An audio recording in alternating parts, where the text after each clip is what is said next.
Well,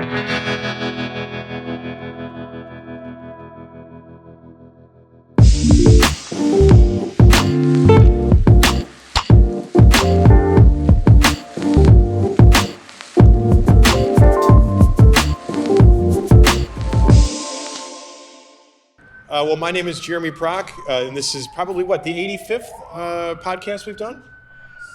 69. Really? 70th. Okay. Put yourself a little higher. Okay. Oops. 69, not like that's a specific number or anything. So we do this podcast. We try to do it weekly. We've been doing it on and off for a couple of years now. And we have a special guest, of which I'm very excited. I haven't been so excited for many of the other guests we've had. Some of them, not so much. But this guest, Jesse here, we're in the city of Milwaukee. We're at your shop. Yep. We had some conversations over the years, and I thought you were an interesting fellow. You tell great stories. I think you're well respected in the community. And I just wanted to unpack you a little bit, so to speak, to know a little bit of your history. Is that fair? Sounds good to me. Okay. We run a podcast, not about motorcycles, but about motorcycle people. Okay. I think you fit that bill perfect. All right? Yep. So, Jesse, we're on the corner of 29th and Fond du Lac in the city to give people... Of Milwaukee? In the city of Milwaukee, just to give people a perspective of where we are. And you go by Jesse. You got a last name, Jesse? What do you got? Jesse Sawyer. Jesse Sawyer? Yep. Jesse Sawyer.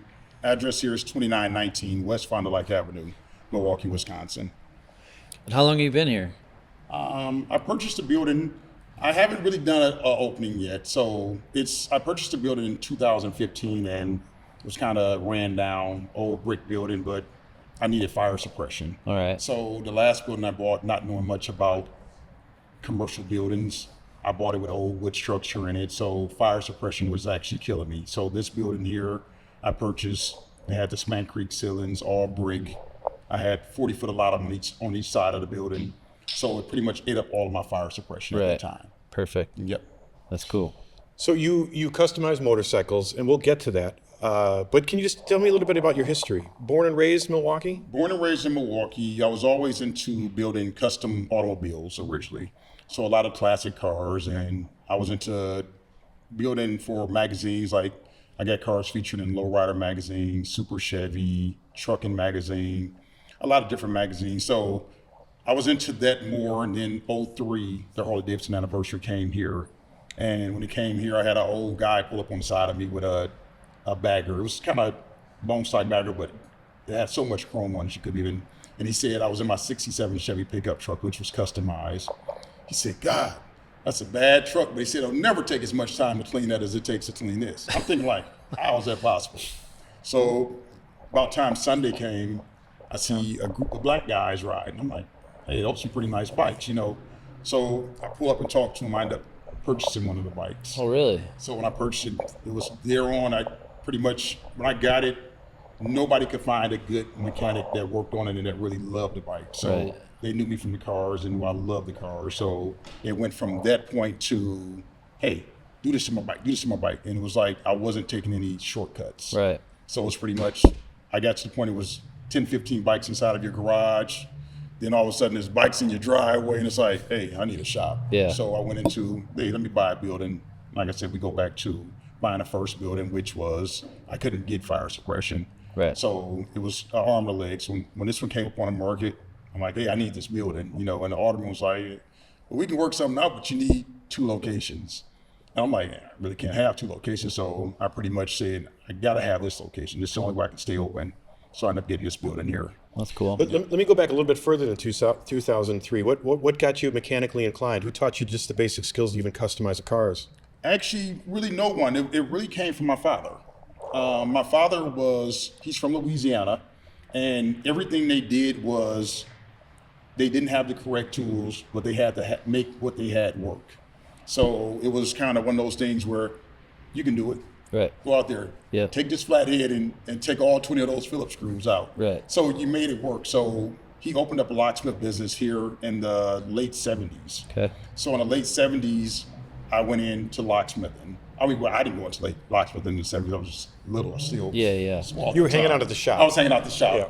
So I learned to work on things from him. I learned to work on things, learned to remember how things went back together the same way they came apart. So from that point on, it was kind of like I started to grow. So then it went into dirt bikes. Then dirt bikes went into Like BMX? Yep, BMX. Yeah. Then it went into cars, like your first car. If they do that, put a stereo system in it, and it went from that to motorcycles. It was like, hey, I didn't even know how to ride a motorcycle, but when I seen it, I'm like, hey, I need this bike. Right. So I get the bike, and What was one of the first bikes that you got? it was a chopper. It was an Iron Horse. Really? Yep, and this was in '03. So '03, when I get on the Iron Horse, had no clue of how to ride. Right. I'm like, oh, you can ride it. You know how to ride. So I get on this bike, and I done called pretty much my whole neighborhood. Like, hey, I got a chopper. So at this point, you only seen it on TV. So everybody's like, all right, we're coming over. So when I make it back with this trailer, there's 25 people standing in front of my house. So I'm like, I'm taking it around the corner. Since we pulled it off, I take it around the corner, but I didn't want to go out on the main street. So I said, okay, I'm gonna turn back around. So when I got ready to turn around, I throttle it, and the throttle locked. So the bike was doing this for half a block. But my hand was stuck on the throttle so it wouldn't fall. The gravity kept pulling it back up. So I was able to finally think like, hey, grab the brake. So I grabbed the brake. I come back, my buddy said, hey man, why was you riding the throttle so hard? I'm like, man, I just damn near killed myself. He was like, I said, man, feel my heart. So he felt my heart. He's like, I said, put it in the garage. So the very next day, I said, I'm gonna take my time and just do it correct. Right. I made it probably 4 miles and flipped the bike, tore it all the way up. So at that point, I had to fix it. Oh, really? Yep. So I had to fix the bike, and Did you get hurt bad? Like, obviously. I didn't even get hurt back because I had on. It was still because you figure anniversary was in September. Right. So I had a leather jacket on, some pants, so that was a good thing. Right. So ended up fixing the bike, and when I fixed it, nobody could believe that I put it back together. Right. So everybody said, hey, work on this bike, work on that bike, and then all of a sudden it was, when I got into the music part of it, I just happened to go to House of Harley. And I pulled up, and I always had music on my bikes, but I had bikes with fairings. So this particular time I pulled up with a Road King, and it was just, I was using the iPod at the time. So everybody was amazed at how I was able to get music so loud from a bike without a fairing. Right. So I had probably 50 people around me with their phones out. Man, you got a number? So I pull off from there. I told my father, I said, I think I got a niche. I said, I think I could start a business doing stereo systems. So it went from that. I was picking up bikes from Chicago, Indiana. It was like I would just time them, pick up 2 at a time, bring back 2, pick up another 2. So it was like it grew so big to the point I'm like, hey, I'm kind of phasing out of locksmithing, but I was doing it 2 at the same time. Wow. But I found myself where my mind state, it was 2 different mind states. The locksmithing, I could just do it with my eyes closed. Right. Bike building, it was more of me making something from nothing. Right. So it was like, yeah, I'd rather do this. But I tell people it was a difference in the money also. I told people with bike building, you spend $100 and you make $1. With locksmithing, you spend $1 and you make $100. So it was like it was a big difference. So it was kind of like, you got to decide on which one you really want to do. So I teetered the 2 Right. for so long, but it was like, I want to do this here. So this is recently you've switched to full-time customizing. Yes. Yes. Yep. What's the hardest thing about doing like audio for bikes? Like compared to when you first started, like how is it changed? Is there I don't know anything about. It has changed. I asked that question knowing nothing about audio stuff for bikes. So is there like better gear now than there was when you first started doing it? It's better. I like the older music better. I think the newer music you tend to clip like a skipping CD. So it's fidgeties because it's digital. So the old music, you can drive as much power to it, and until it burns that speaker out, it's going to just keep playing. Okay. The new stuff now, if it detects any distortion, it'll clip. And it'll shut the music down. So a person, hey, my music is skipping, Right. but not realizing, It's the with source. the way music is downloaded, there's really no, you tune it and you tune it to this, and you tell the customer, hey, certain songs you can play at 20, certain songs you got to play at 15. Right. Certain songs you might better go up to 25. Okay. But you have to have that ear for it. Right. Because if you don't have that ear, you're going to blow speakers. So the thing I always told them, remember when you leave here, you blow speakers, I don't. So you have to be careful of how you're playing your music. Don't think every song can be played. Learn your music. Right. Don't just think, I said it's like with any car radio, everything has a distortion point. Right. Your radio, your speaker wire, the amp, the speakers, everything has a distortion point. So you try and find a happy medium between everything when you're tuning it. But let's go the other way and let's put a turntable on one of these bikes. Exactly. Let's go all analog. Wait, but is it cleaner if it's just like a cassette deck or something like that, or even a CD player like I think back CD in that cusp? players had more of a set sound that came out of them. Okay. I think now the iPods, depending upon who you download Where you got it the from, files from, right? because some songs you're like, hey, this song is playing really low. Yeah. And certain songs you're like, hey, it's playing really loud. I mean, I had a lot of bikes. Like, I had a guy who came from the South Side. He listened to rock and roll. And I'm thinking hip hop because I only tuned for hip hop. Mm-hmm. So I tuned his bike off of hip hop. And he didn't even make it a block. He's like, hey, my music keeps cutting off. But not realizing the instrumentals and the high pitches of things is actually spiking the sound and it's actually shutting the amp down. Right. So I actually had to go back and retune his radio for his music. Yep. So I have an answer to this, my own answer to this, but philosophically, what does loud music have to do with a motorcycle? Do you know what I'm saying? I think it gives you, for me, I would say. That's what I'm looking for. For me, it was almost like loud music was always a thing of the urban community. We love loud music. We love bass. We love loud music. So to put it on a bike kind of urbanized the bike. It took it from just this old bike. Because, I mean, I could take a bike where I've been on it and been out on the road and the music shuts off. The ride just got boring at that point. Yeah. It was like, I don't want to ride the bike anymore. You know, it's like, can't wait till I get to this next gas station and try and find out what's going on. But, you know, I love the loud music on a bike, and to see it grow now. Like, I did a video for Harley in 2007 or something, I want to say, and at that point, no one was really riding Harleys. It was kind of, at that point, it was the dirtier your leather was, the bigger and most you were known. You know? So it was kind of like, when I came out, it was kind of more of an urban swag to it. You know, it was Timberland boots, you know, big pants. And, you know, kind of a twist to it. Right. So, Metric bikes, more crotch rockety world than Harley world? No, so this is all Harley world. So it was, right now, you're starting to see everybody switch over because the young people now are saying, hey, I can't look cool on this bike. I can look cool on this candy apple red bike with a big rim on it. But before, you didn't have, they didn't see that. It was always the old man's bike. Right. Hey, I don't want that old man's bike. Hey, I don't want this. But now it's like everybody sees the difference in it. Yeah. Yeah. Okay. So you said that music urbanizes motorcycles. Visually, what do you think urbanizes a motorcycle? I think the person makes the bike. Okay. Because, you know, every bike isn't for everyone. Like, I can sit you on the back and I'm like, it's not you. I can see you on a Fat Boy or, you know, a Heritage or something like that. You know, so it's like, I think each person makes their own bike. So it can just be the way you sit. You know, it could be the way you can sit up and look dorky on anything, and you can sit like you own this bike. You know, it's like, so I love that part of it. I love the twist. Like I said, a lot of things from LA that I picked up along the way. Kind of from like the lowrider world that you were talking about before. Yeah. So, you know, like I tell people back when I first started building bikes, Google wasn't Google what it is now. You know, Google tells you everything now, how to put on a wheel, take off a wheel, what'll fit, what won't fit. You can see that you can pretty much build a bike from a picture you've seen on Google.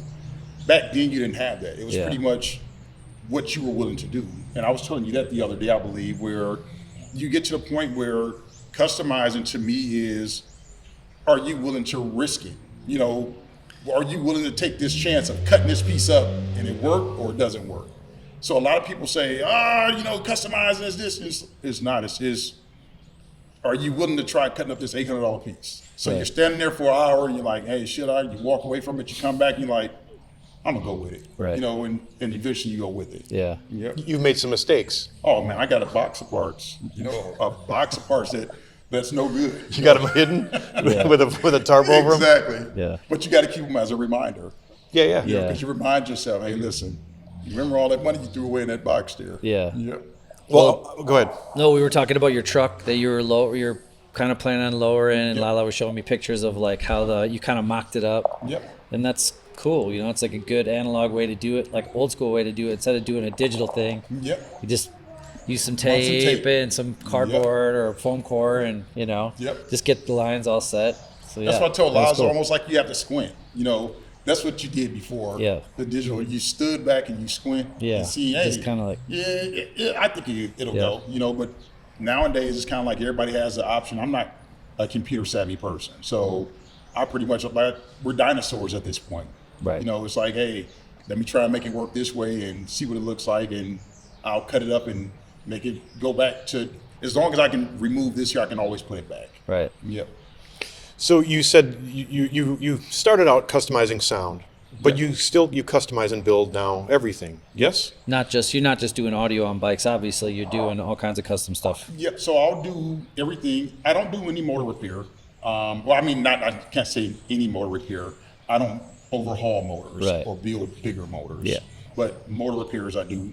Transmission. I can take, because I only focus on the Harley Davidson stuff, and that's all I have ever focused on. Okay. Was Harley Davidson.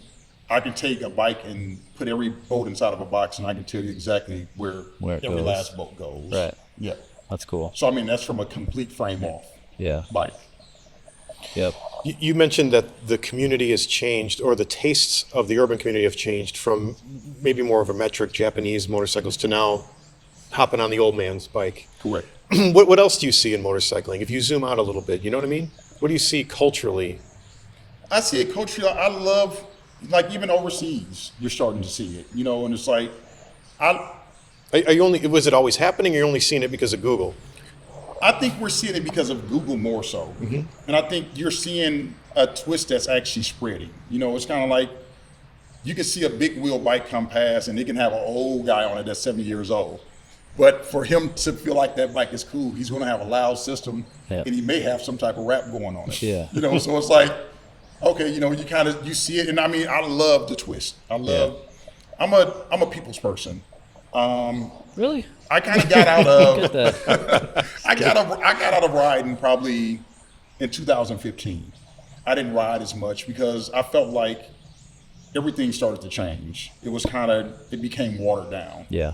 So not until I actually went out to Texas on the 47, I was able to go back and it made all the old people speak of what they did when they had this 47. Right. So it made me love it again. It was That's like, cool. This is what I miss. I missed the conversation part of it. Yeah. Not the, I'm better than you. Yeah, I got a bigger wheel. Yeah. My candy paint is redder than your candy paint. You Right. know, it's like, it wasn't a competition at that point. What was the ride? Did you go with a bunch of buddies? Like, No, it was go down- actually on a 47. I didn't know how to ride it because it was a foot clutch, Yeah. and your throttle was left-hand throttle instead of right-hand throttle.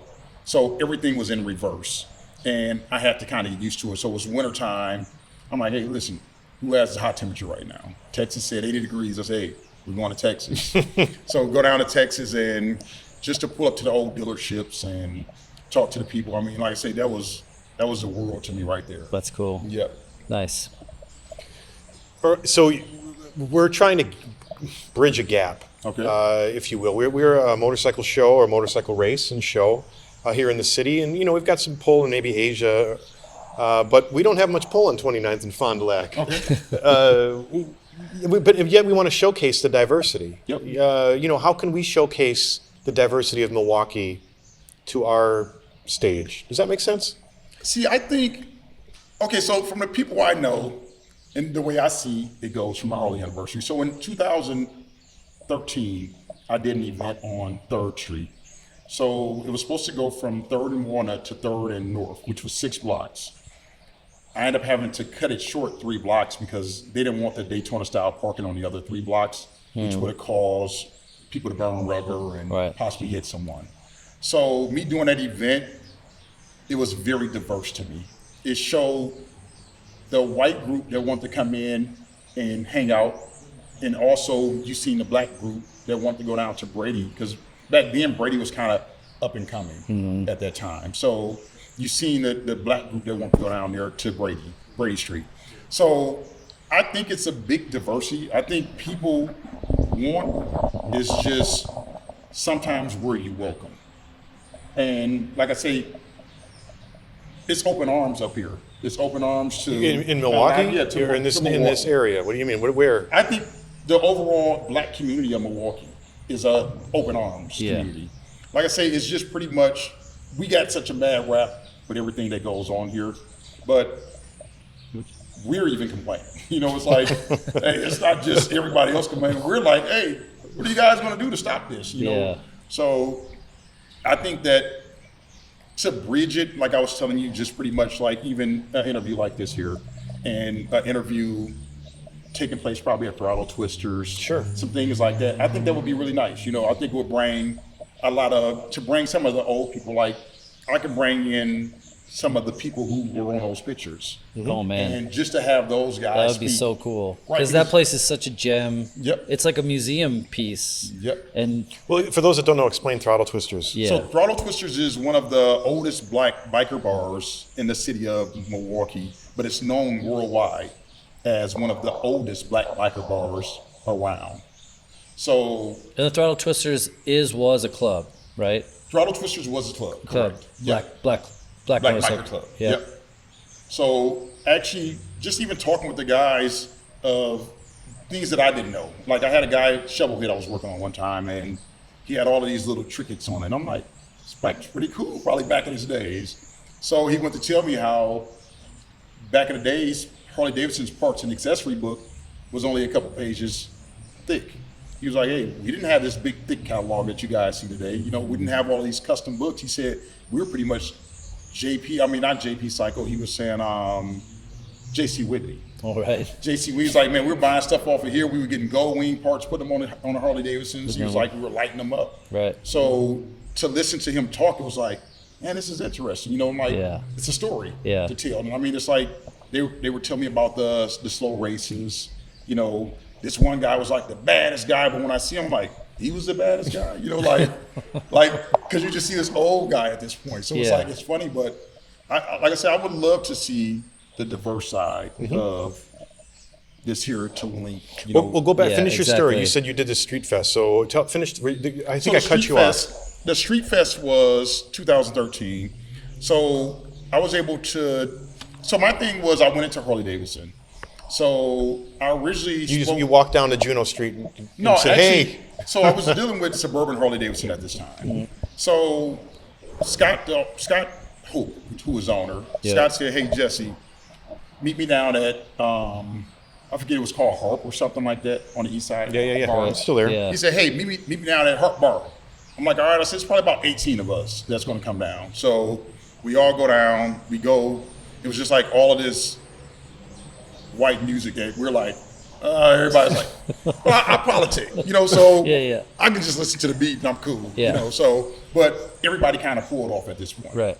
So he's like, man, why didn't you leave? I'm like, man, they can't deal with the music. Like, they want to go where it's Yeah. going on at. They're playing Steppenwolf and shit. Exactly. Yeah. So Scott was like, man, you should probably think about putting on a show. I said, man, I was always thinking about doing that. So at this point, this is one of the in-between years, like let's just say 2012. So now we got the big, 2012. So 2013, I'm like, hey, I'm gonna put on a big event. So he said, I'm gonna put you in touch with the right people at Corporate Harley. I'm like, okay. So he hooks me up with the people at Corporate Harley, which was, they had this lady who was covering the urban outreach portion of it. Okay. So I said, hey, I'm thinking about putting on an event and I want to block off a major city street. She said, oh, I got some hats and some shirts to give away. I'm like, no, this is bigger than some hats and some shirts. I'm Yeah. like, I want to do an event where it's shutting this city down. Right. So she kind of pushed me off. So I go back to Scott, I'm like, hey, she said, she give me some hats and No some help, t-shirts. yeah. He said, well, I'm gonna hook you up with a guy. For some reason, I think his name was Bill or something.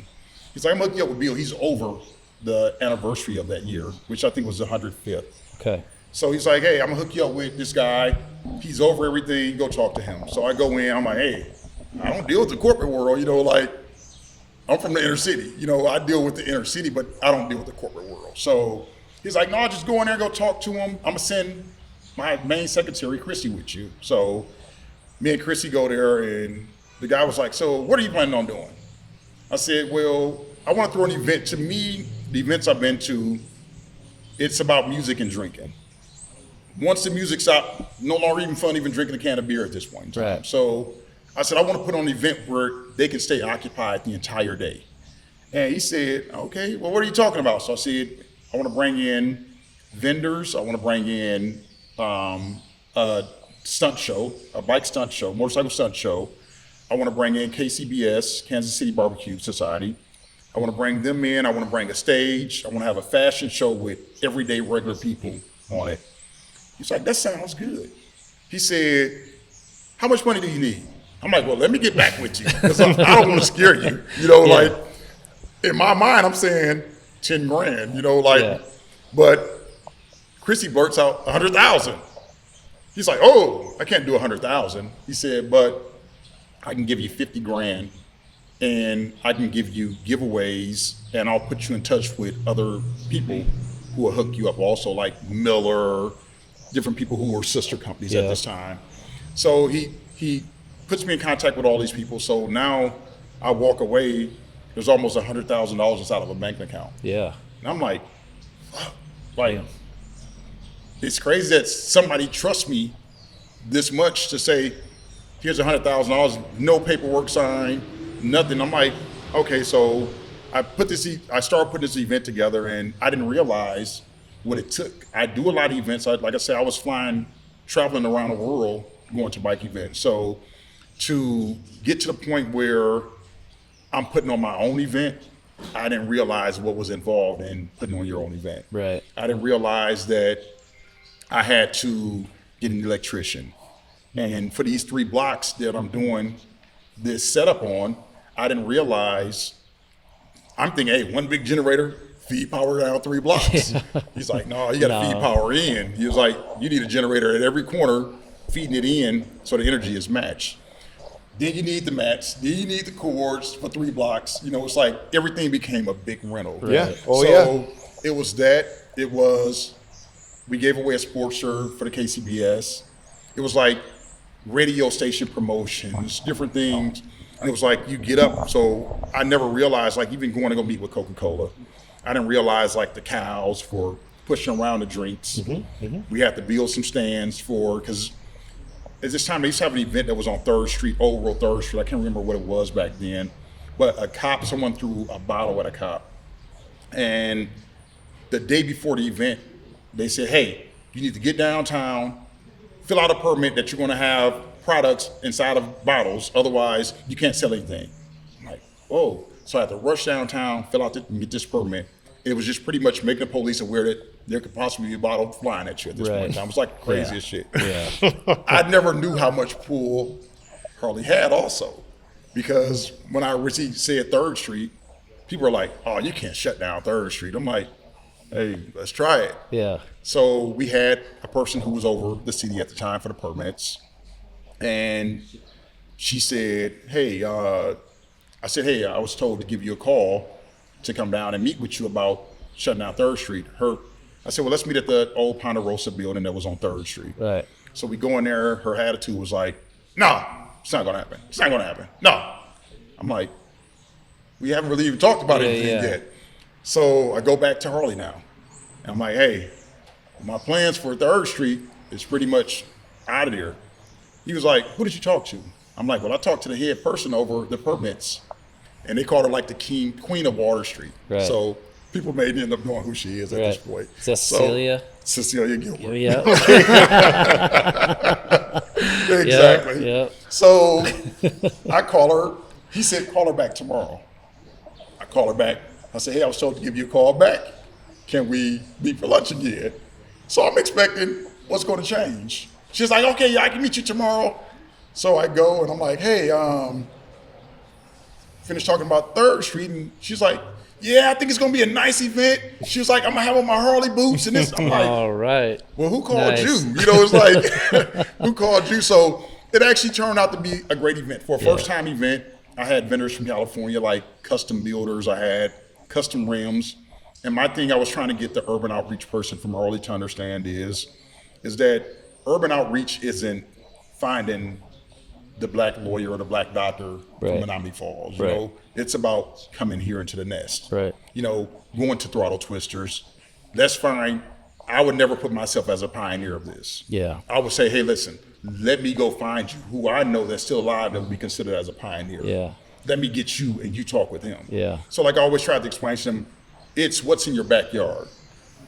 Let's talk to the people that's in your backyard before you start traveling, because it's urban is dished out in different ways. Like we don't ride lowriders really up north, but in California they ride lowriders. So we have a different style of doing things. Talk to your people here. They didn't want to do that. So her urban outreach for that anniversary was 3 black guys who displayed bikes down by the kite rental on the lakefront, and 3 Mexicans. And it was like, they're like, hey, so because I got all these people I deal with from LA, they're calling me like, hey man, they need somewhere to go. They need somewhere to go, So I originally told her, I said, hey, listen, I don't deal with corporate America. You deal with corporate America. I said, I'm from the city. I get my respect in the streets. Why don't you put your corporate part on this here, and you take the corporate recognition, and I'll get the street recognition. Right. No, my event is this and it. So her event was a flop. It was like you brought DMC from Run DMC to an all-white stage with 3 black bodybuilders and 3 black women in bikinis. So it was like you got booed off the stage. So it's one of those things where I wish I had more input. So even the next guy that came in, I talked to him like, hey, listen, I tried to talk to her. Let me talk to you. Right. It was like, nah, I know what I'm doing, but nobody really knows the urban outreach. It's like, to me, it's like you're not reaching out to the urban people. You're reaching out to the wrong people that you're thinking is urban, and that's not it. Right. The urban is here. Right. Come into the belly of the urban, not the forehead, Right. Yep. You touch on a point, and I'm going to go through a little bit of a clumsy point here about race, if you will, what I don't think the white audience understands is the word respect in the street cred form. Yep. So let me ask you this: do you think you think you have street cred? Do you think you're respected? Most definitely. Yeah. Yep. And how do you know that? So, because I can move through this city, and pretty much you could move through this city off my name also. Hey, I'm Jesse, and you'll be treated with respect. Yeah. Well, I've heard of your lure for a long time. Yeah. Yep. So I mean, it's one of those things where street credit isn't built in the inner city by being the toughest. It's about showing the respect.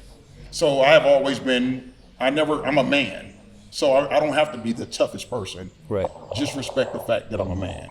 So, like I say, right now you guys are sitting in one of the worst zip codes in the city of Milwaukee, but it's going to be respect. I throw events out here all the time. There's no shootouts, things like that, because it's respect. Right. Even the guys over here who's not even affiliated with bikes, they don't have shootouts on these days that I got an event. It's respect. So, like I said, you establish it by treating everybody fair. I treat the homeless guy the same way I treat the corporate America guy. It's like there's no in between. Right. And like say for instance, when I have events here, like the homeless people are like, hey, I always when I throw an event here, I have food vendors, but I also buy food. So we might buy 200 hamburger patties, hot dogs, chips, drinks.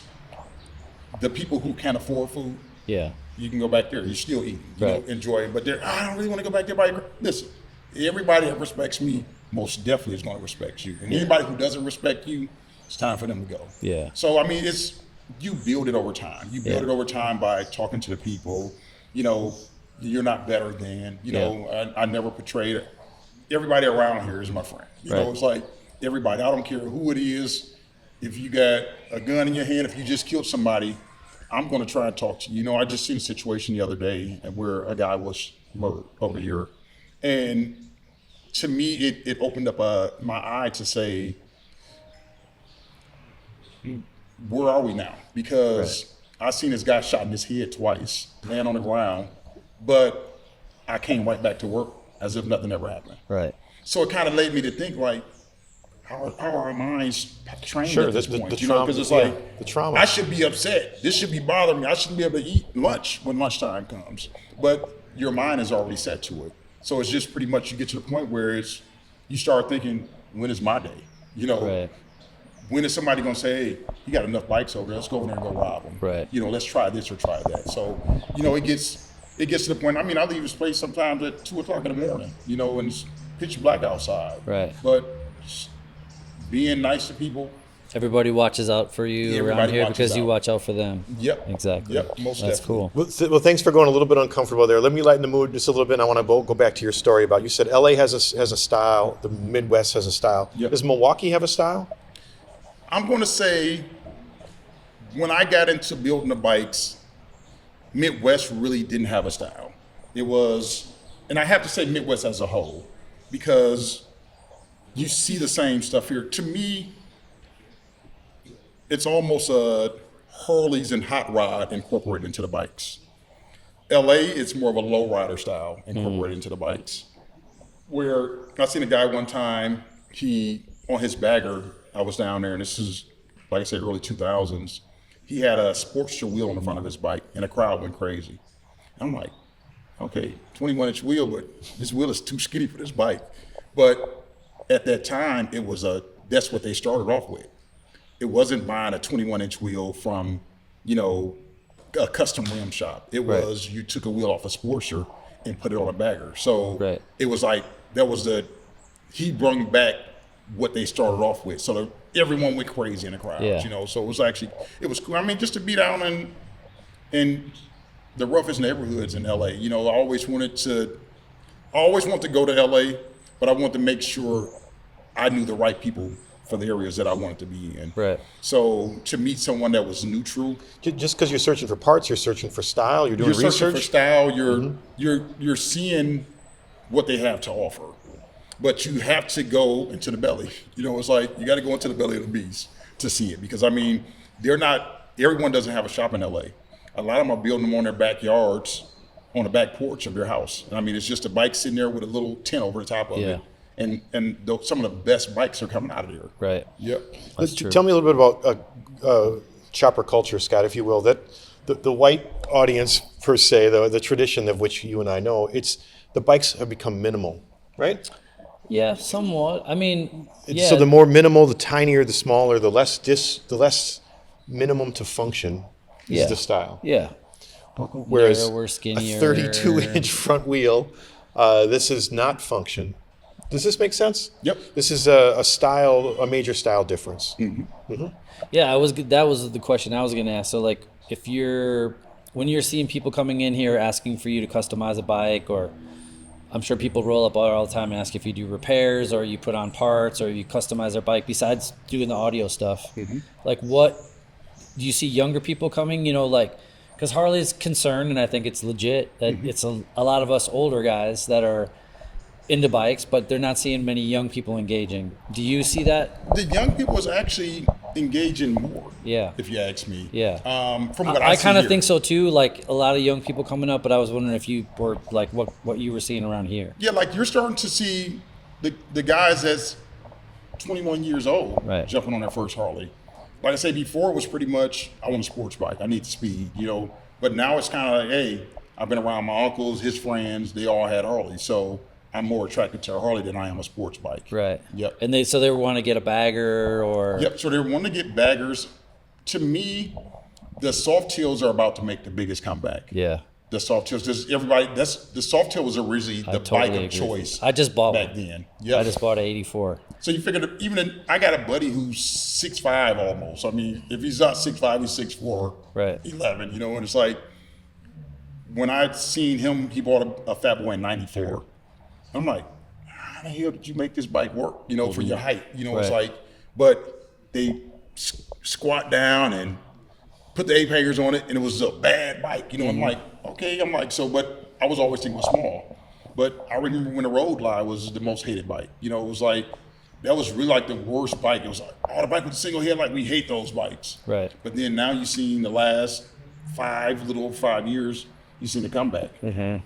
Huge. Yeah. Huge. But I mean, now what I'm starting to see is like, even with the big wheel bikes, the people who get those bikes are pretty much your parking lot hanging out at this point. Right. Let's go down here, show off the rims, show off the music, show off the light show, different things like that. So now they're getting to the point where they want to go further. Hey, I want to ride my bike now. Now they're saying, hey, I think I done screwed up on this bike. I want to be able to drive. They want a little more performance? Yeah, I want to drive down to Chicago, and go get a sandwich or something. Right. But they can't do it on these bikes because it's choppy. Just you're worried about set stuff up for falling that. off. Because there's so much custom stuff on Right. it. It's unbelievable. So now you're starting to see where the wheel sizes are going back down from the 32s to the 21-inch wheel. Where you just say, hey, listen, I don't want to even deal with all the custom headache anymore. Right. Let me just do a bike with nice bars, a nice stereo system, and some nice wheels on it and call it a day. Right. I can leave it sitting outside of a hotel. I don't have to worry about watching it all night. Right. Making sure it doesn't rain on it, things like that. Yeah. Yep. Is there just specifically, because I don't know that much about that world with the big wheel baggers, is there like between like a 31, 32-inch wheel, like is it your choice? Is there like a 26 like to drop down to a 21? Where the 34 is the biggest wheel. Okay. And some people are buying it just because it said it was a 34-inch wheel. Like, okay. You might have had a 32 last year. You're like, hey, listen, I need this 2 extra inches because it's going to make people notice me that much more. But it's really not. It's like it's still the same exact wheel that you had on your the design. Right. Just someone else is going to be like, oh, it is a little bigger. Wow, it looks different. And that's about it. But you're sitting back, you're like, man, he just paid $12,000 for this wheel. It's like you're spending an arm and a leg for the rims and just to hit a pothole. Right. A lot of people didn't. I was with a guy one night, we were riding, and he had a 30-inch wheel. Not realizing just the wrap fender that sits low. Right. He hit a pothole, his wheel went down into the pothole, never thinking the fender hooked the pothole. Threw him straight over the handlebars. Really? And I mean, it was one of those things that it's like, we didn't have probably 4 guys, same situation happened, where it snatches the fender right off, and sometimes it goes up under the front, just wads and up. sometimes you're lucky. Yeah. But it's one of those things that you're scared. I mean, I had a situation one time with a 30-inch bike where I wanted my 30-inch wheel to look different than everyone. So I wanted an old school 60 spoke. I wanted the Road King classic rails going back around it and gave it more of a classic style.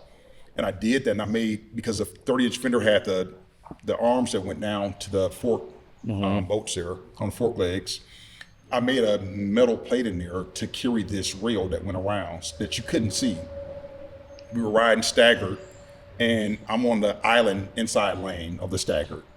And I see a pothole, but I don't want to cut over in front of the person next to me. So I try and cushion it by kind of slightly, never thinking this one fork leg would go down. So this one fork leg retracted further. It bent this bracket, which in return, it twisted this fork leg slightly, which engaged the brake, because I didn't have a brake on the right side of the bike. Oh, man. It engaged the brake, and I got beach bars on this bike, and the bike said, it just locked. I'm like, what the hell? And it's going through my mind, what's going on? Like, how did my bike just lock up? All of a sudden, I just see the bike sliding from under me. I'm flipping. I see the bike catch on fire because I just filled up. I see the bike catch on fire. I see the fire go out. I see my seat come off the bike because I'm steady rolling also. So finally, of course, one of the guys that's riding with me comes over the top of me. So he runs over. The good thing was, it was a parked car. He was going to hit the back of the car. He ran over my shins and my thighs. And I threw my arms up, so I actually bent his crash bar and his lower leg warmer fairing on it. With your bones? With my bones. So it was, after that happened, I'm trying to grab the street because I want to stop rolling at this point because I don't know what's going to hit me next. So when I finally made it to the curve, I'm like, oh. My buddy was like, hey, man. He's like, I seen it in your eyes. It was like every time you came around, your eyes were so big. He was like, man, I almost started crying on the bike. He was like, because I thought you were going to die. Yeah. I'm like, man, I said it was a scary feeling, but it was actually the fact that I was rolling this way. When he ran over me, it planted my feet flat, so it never broke them. Oh, that's good. So I was going to say, you were on your back or on your stomach when I was on my back, so it was like perfectly timed that he didn't come over me when I was on a roll. All right. Yep. Eesh. But it was crazy because I continued to roll after he hit me. How are we doing on time, Brian? We're 40 minutes. Okay, all right. We're nearing the end. I got a couple philosophical questions, as I often do. I appreciate your technical talk. Yeah, I know. About choppers. Yeah. Just answer these couple ones for me. So you had mentioned you went down to Texas, and you said that your excitement or stoke for motorcycling had died. You went to Texas, and it flared back up. Where are you right now?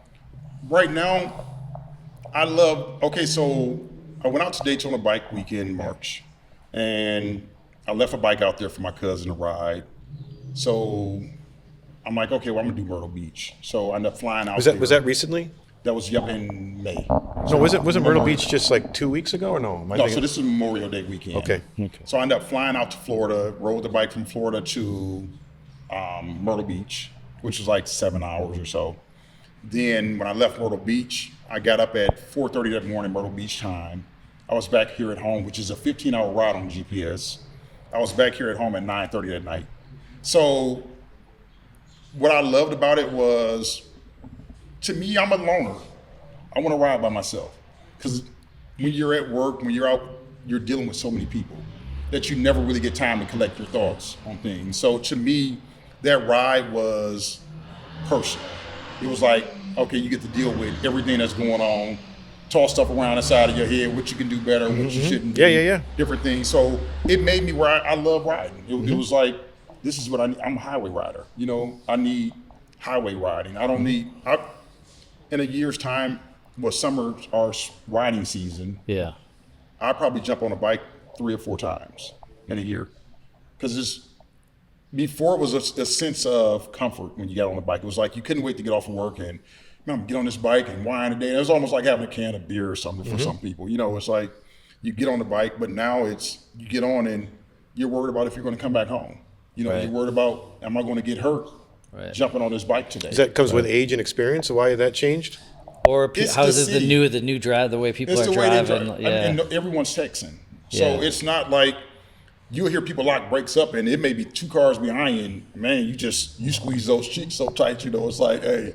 But it's one of those things you're just scared now. You know, it's a whole different experience. Well, you obviously enjoy riding. You ever been out in the country? Maybe take a ride out to Beaver Dam, take the highways. And see, that's what I need not to the start. freeways, the highways. You know. I need to start doing that more. I need to start I'm going to take off and go do this today, you know. But you still got to get through town to get out there. True. Yeah. Yep, that's true. Yep. So I don't know. I kind of have that reservation like the last couple of years too. I don't know if it's like a age thing or if it's just like people that have been driving crazier. I don't want to dwell on that at all because everybody knows that that's just how it's been. I'm sure it'll calm down at some point, but yeah, I feel you on that point. You mentioned earlier that you think that that motorcycling is safe. Yep. Right. You're saying contrary to the data, motorcycling is going to be okay. Mm-hmm. What do you tell young customizers? What kind of advice at 45 years old, whatever you are, what can you motivate the community, the custom community what can you do to spark them? Give them we take your experience and spark the young people. I would say build a bike that you can drive, that you can ride. You know, you're staying within a box. And as long as you stay within that box, it's like a bird. You know, you never got out. You got to get out and meet people. You know, you got to get out and understand why some people think the way they think and why some people don't. You know, it's like get out and enjoy life. I mean, my son he's a new rider and he just got his first bike, Harley Davidson, and it's a nervous feeling because sometimes you feel like you're putting a burning gun, a hot gun in someone's hand. You know, and it's like, okay, am I doing the right thing? Am I doing the wrong thing? You know, but it's like he's seeing your passion for it. So in so many ways, you're saying, well, it's good to know that your son wants to follow in your footsteps also with something that you like, you know? Right. So it's scary, but I'm taking that leap on faith right now. Yeah. Yep. Looking at why that would be your advice, because you mentioned the dysfunction of customization. Mm-hmm. And so now you're saying with experience, it was I took a long way to get to where I needed to be, which is function in riding a motorcycle. I had to go through the customization. I don't mean customization, but the dysfunction customization. Am I making sense or are you losing me? I'm losing you. Okay. I think I know where you're You're saying, let's draw a map. You're saying if I had some advice to give the young people, make a motorcycle that's functional. Yeah. Okay, right? Does that make sense? Yeah, that's functional. That it's not more elaborate than a functional bike that starts and runs and goes. Yep. So using the 30 wheel as an idea, 30-inch wheel, 30-inch wheel as an idea, like, look, that's dysfunction. It caused people to be more isolated. It didn't let them to ride their bike and appreciate it. Right? Is this making sense? Yep. Yeah. I'm trying to summarize. Yeah, I follow you. Okay. Yeah. See, it wasn't so It just wild. came weird. As things often do, out of my mouth. Yeah. Well, I don't speak for Scott or the Mama Tried show, but I would like to see you there and what Scott and Warren are doing with showcasing Scott, why don't you just say it? Can you tell me a little bit about the Mama Tried show? Well, yeah, it's like an indoor custom bike show. I don't know if you've ever been there or heard of it. Like, we've heard of you, so it's like like when we drove up here and we were like hanging out looking at your bikes outside, and when you walked up, I was like, is this Jesse's son? Because I always thought of, because there's like this lore around you as like the guy that knows everyone in the scene and in the black motorcycle scene, and is well respected. So I just thought you were like a graybeard, like me. So I was just very excited to meet you and see your place, because I've heard so many things about it. Jade has talked about you for a long time too, and it was just like, it was great to come here and meet you, and because I feel like the Mama Tried show would be, I don't know, a cool place to showcase like one of your favorite bikes or one of your favorite customers' bikes that you've worked on. And I like talking to you about that shovel head truck combo that you're building. I wish we could showcase that, because it's indoors, so we don't have any way to get a get that indoors. Even a trike is a bit of a push for us, but I don't know. We would love to have you in the show and just So I told him I'm most definitely coming. Yeah. So the thing is I lost interest for so long, like I said, in 2015. Right. When I lost interest then, it was one of those things where I was so far ahead of the game of the people I was dealing with, I was only outdoing myself. Right. So I fell back and said, I'm tired of this stuff. I'm tired of bikes. I'm tired of the same people saying, I want this, I want that. And then I seen it like on his bike, it was like, I'm tired of this. So I fell back and I started saying, do more standard installs, brake pads, wheels, handlebars, music, things like that. So when I went back on it, it was like, okay, I felt like me falling back, people felt like they went further ahead of me. Right.